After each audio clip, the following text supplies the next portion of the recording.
ول توري توري زلفي د جانان دي او چاچی د محبوب د ول زلفو نظاره کړي سری قربان کړي د محبوب چې اشاره کړي سری قربان کړي د محبوب چې اشاره کړي داسې د محبوب د تور زلفو عاشقان دي ول توري توري زلفي د د سوات جامبیل سیمه کې آباده اقرا دارالقرآن مدرسه د نور په رڼا وځلېده. هغه ځای چې د قرآن برکتونو فضا معطره کړه او دعاګانو زړونه سره وتړل.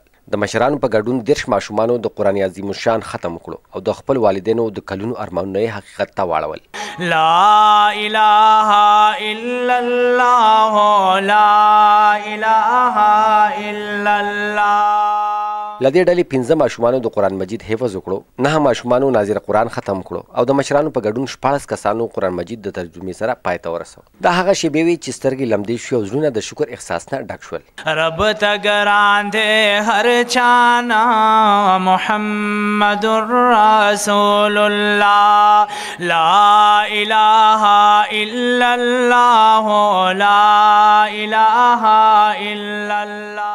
د دې بابرکته دستاربندۍ او ختم القرآن دستوري ځانګړی میلمه شیخ القرآن والحدیث حضرت مولانا قاری مسلم خان او حضرت مفتی فضل وهاب حقانی وو. دا د جمعې او د برکتونو ډکه ورځ ساده خو ډېر باوقاره وه. حضرت مفتی فضل وهاب حقانی د علم د ارزښت په اړه وفرمایل چې په تېرو زمانو کې به خلکو د علم د یو حرف لپاره اوږده سفرونه کول، سختې لوږه او تنده به یې زغمل او نن علم زموږ دروازو ته رارسېدلی دی. نوموړي له والدینو نه په دردناکه لهجه غوښتنه وکړه چې که په دنیا کې عزت او په آخرت کې کامیابي غواړئ نو خپل ماشومان له مدرسو سره بلد کړئ، ځکه قرآن هغه رڼا ده چې دواړه جهانونه روښانه کوي.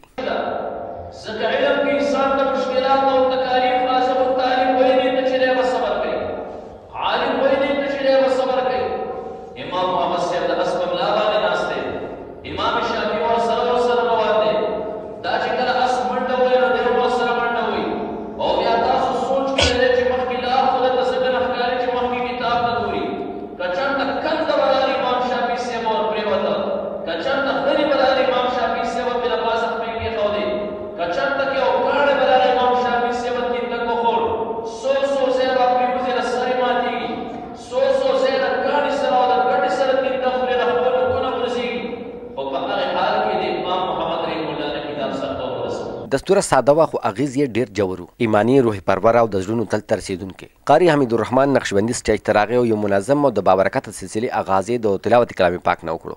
هو الذي ارسل رسوله بالهدى ودين الحق.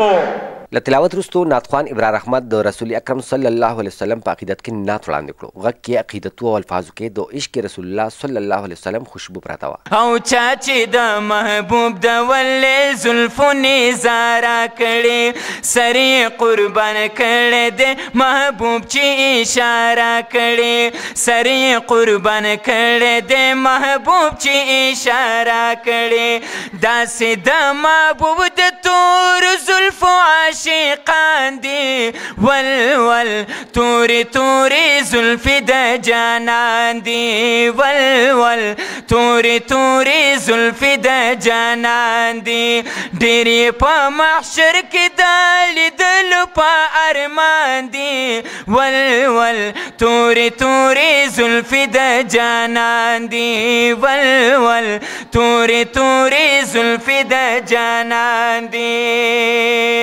کله چې شیخ القرآن والحدیث حضرت مولانا قاری مسلم خان صاحب مدرسه اقرا دارالقرآن ته تشریف راوړو نو علما کرام، شاګردان او د سیمې خلک ټول په درناوي ودرېدل. په هره سیره کې عزت او په هر زړه کې محبت او بیا هغه شیبه راله چې ټول یې په انتظار و کله چې د قرآن کریم ختم کوونکي ماشومان مدرسې ته داخل شول نو سپین لباس، سپینه ټوپۍ او قرآن مجید یې له زړونو سره نیولی و لکه چې نور له اسمانه ځمکې ته راښکته شوی وي. دغه معصومو څیرو په ټول مجلس عجیبه روحاني کیفیت خور کو. تر رڼاو د تورتم دا څومره لاره له عجم نه تر حرمه د څومره لاره چې بلال د ښایست جلوو ته دود شو دغه سینه تر چم د څومره لاره ماشومان مخې ته کېناستل او په سټیج ناست میلمانه هم له کرسو راښکته شول او په ځمکه کېناستل. دې منظر دا پیغام ورکوو چې د قرآن مخې ته ټول برابر دي. قاري حمیدالرحمن نقشبندي د ختم القرآن آغاز وکړو. بسم الله الرحمن الرحيم. قل يا أيها الكافرون لا أعبد ما تعبدون ولا أنتم عابدون ما أعبد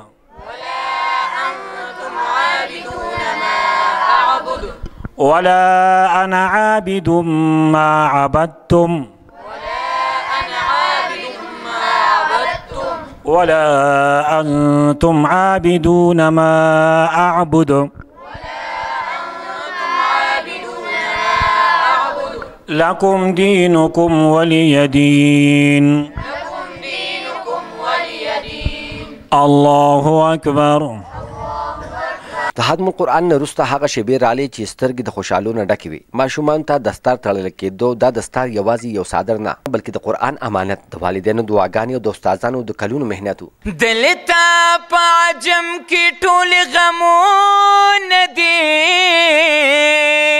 دلته په عجم کې ټول غمونه دي، خوند کړي زندګي په اطمینان سره، ژوند په مدینه کې د جانان سره، خدایه مرګ راکړې د ایمان سره، ژوند په مدینه کې د جانان سره، زی چې د مکې او مدینې په لور، زی چې د مکې او مدینې په لور، غواړم مسافر داسې کاروان سره، ژوند په مدینه کې د جانان سره، ژوند په مدینه کې د